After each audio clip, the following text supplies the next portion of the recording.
combat, you face the enemy without doubt, without pity or remorse. To survive, you must learn to fear nothing at all. Our story opens in an old man's tattoo shop where a young man is wincing in pain as he gets tattooed. What the fuck? You're doing it wrong! Furious, he threatens the old man with his gun. No, you didn't just disrespect me, did you? But before anything happens, another man walks in to deliver his mail.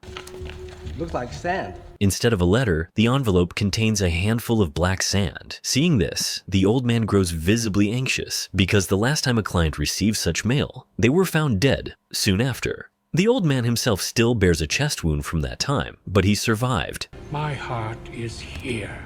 The two customers listening to his story don't believe a word of it and start mocking him. Until they discover a strange, nearly invisible door. Suddenly.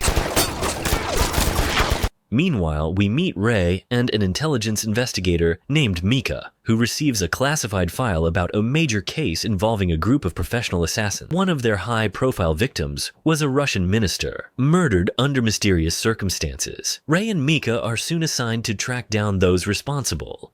And nobody's doing a damn thing to stop them. We're also introduced to our main character, Raizo. He runs into a friendly girl at a bank who asks for his help folding a piece of paper. If it's not too much trouble, could you help me with this? But she doesn't seem too fond of him just yet. Raizo is a serious, withdrawn, and cold young man, which makes it hard for others to connect with him. Sparking a tense confrontation within minutes. Meanwhile, the owner of a nearby laundromat begins hearing strange noises. When he goes to check, he discovers one of the washing machines completely filled with blood. Later, two officers meet in a park to discuss the mysterious case. They find out that a previous detective investigating the murder of the Russian minister was declared mentally unstable after making his findings public. Same thing that's going to happen to me if I hang around with you. When Raizo returns home, memories of his harsh childhood training flood back. His mentor, who treated him like his son, trained him alongside other children, including a girl named Kuriko, Master then.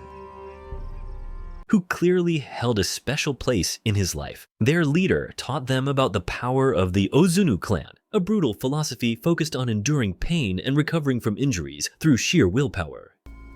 This is the power of the Ozunu Clan. Over many years, these children were hardened into deadly assassins, often forced to fight even their own kin. Life is combat. As the years went by, Raizo continued his grueling training, learning to endure excruciating pain, like driving nails through his feet and forcing himself to ignore the agony. Pain breeds weakness. Any show of weakness resulted in brutal punishment, leaving deep scars on his body. Fortunately, one night, Kuriko offered him a moment of kindness, helping him cope with the pain. Even today, Raizo still bears those scars, reminders of everything he endured and learned. The next day, Mika decides to visit the widow of the last investigator to gather more information about his case. The woman explains that her husband's report had drawn unwanted attention, so they fortified their house. Locks on the windows, locks on the doors, locks on the locks. He put in cameras and... Even with all those precautions, it wasn't enough. One night, the security systems failed, and the investigator was murdered. The widow still has a safe containing her late husband's most important evidence, which Mika asks to examine. Inside, she finds several photographs of ancient writings, a clan symbol drawn on parchment, a papyrus scroll, and a video showing a man's brutal murder. But the most shocking discovery of all is that the security footage clearly shows the face of none other than our protagonist, Raizo. Later that night, Mika reads the murdered minister's report in full detail and discovers new information about the clan's ruthless training rituals. Meanwhile, Raizo continues his relentless training, recalling the intense battles of his youth, fights that shaped him into a nearly invincible warrior. One day, his master orders him to inflict punishment on a defeated comrade, saying that pain must always leave a scar. You think this is pain. Although the rule demands it, the girls in the class refuse to carry out the command.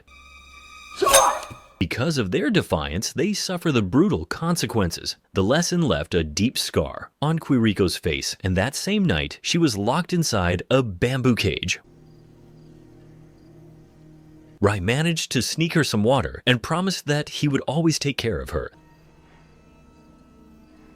The next day, training continued in the middle of a violent storm. That night, while everyone was asleep, Kuriko decided to escape. Seeing this, our protagonist ran after her, trying to stop her and warning that they'd both face the harshest punishment if caught. I have to. But Kuriko replied that no one could ever take control of her heart. Determined to follow her plan, she invited him to run away with her. My life is here.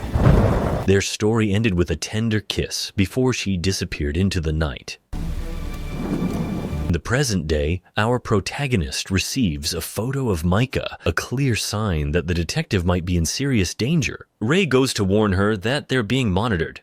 What are we gonna do? You are going to go home, pack your bags, go on holiday. Powerful people have ordered all the information from her office to be wiped. Knowing the risk, he gives her a gun so she can protect herself, since the enemies she's facing are extremely dangerous. Take this. It's clean. Later, she discovers that the power is out across the entire neighborhood, but she enters her house anyway. Within minutes, the worst happens. She finds an envelope filled with black sand.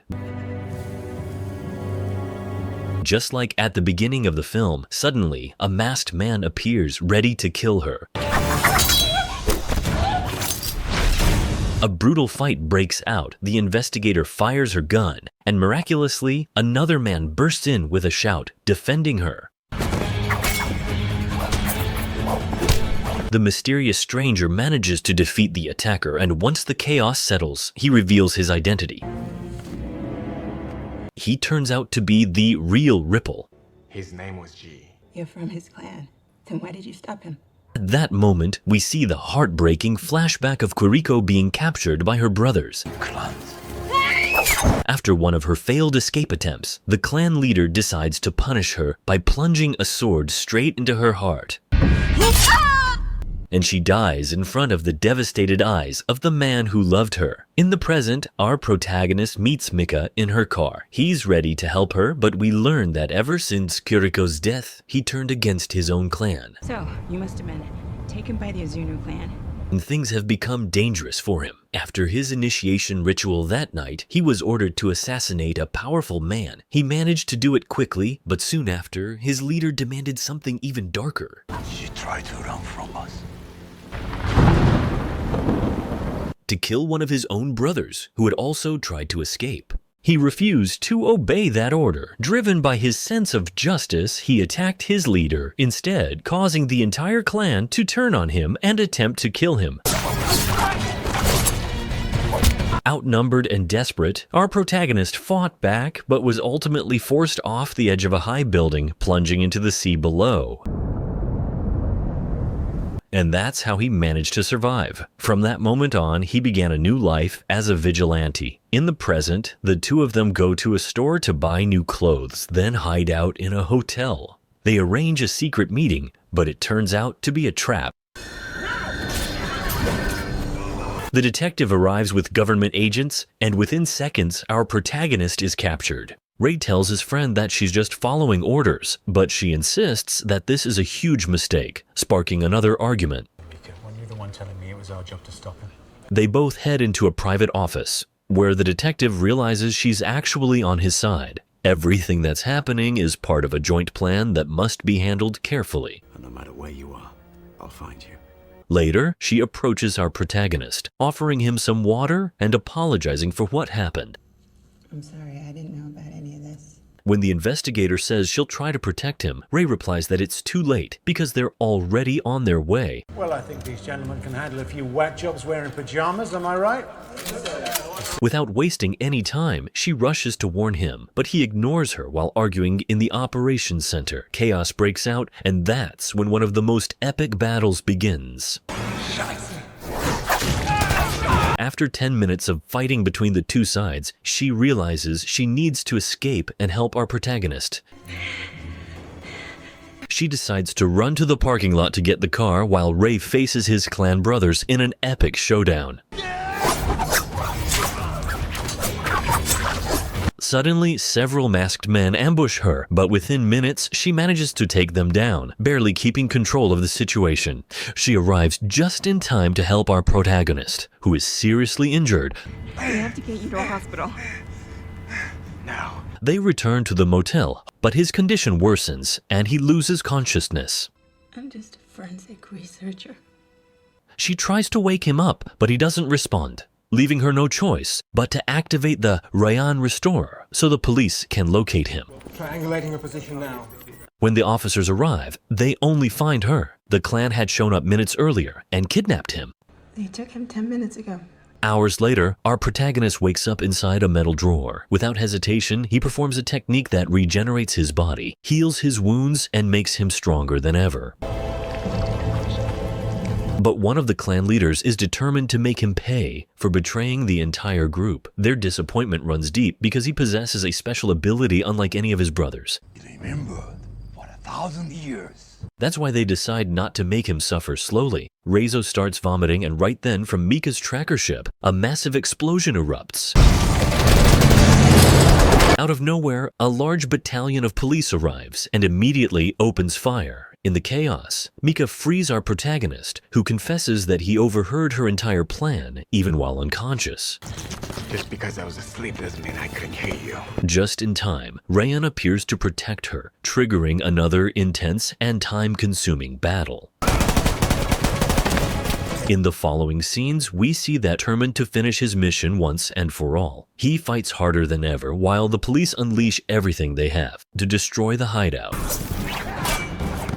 Later, he confronts the boy who killed the chemist in a brutal hand-to-hand fight. Cold, calculated, and unforgiving. The boy taunts him, asking if he still thinks about her. Do you still think about her? Which sends our protagonist into a rage. Fueled by fury, he kills the boy with ease, then goes after the clan leader, a powerful fighter who knocks him down several times. As they clash, the leader mocks him, calling him a loser, trying to break his spirit. Because you put yourself before your family. In a surprise move, the leader vanishes and attacks from behind, but even that isn't enough to stop him. Mika rushes in to defend, only for the leader to stab her. Just as he's about to strike again, our protagonist channels all his remaining strength, turns invisible, and kills his trainer in one swift move. As the flames consume the hideout, he carries Mika's body in his arms, devastated that he couldn't save her. But at the very last moment, she takes a faint breath.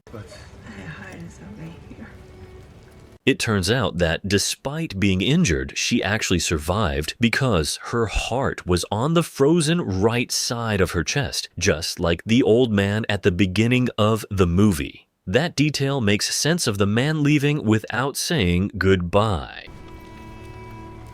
A few days later, we see him climbing the same wall his true love once climbed years ago. From the top, he gazes at the breathtaking view on the other side, a sight that fills him with hope and satisfaction for having overcome everything. And that's how it all ends. If you enjoyed the story, don't forget to smash that like button so more people can find this video. Drop a comment on what movie I should recap next, and subscribe with the bell on. It really helps the channel grow and keeps the stories coming your way.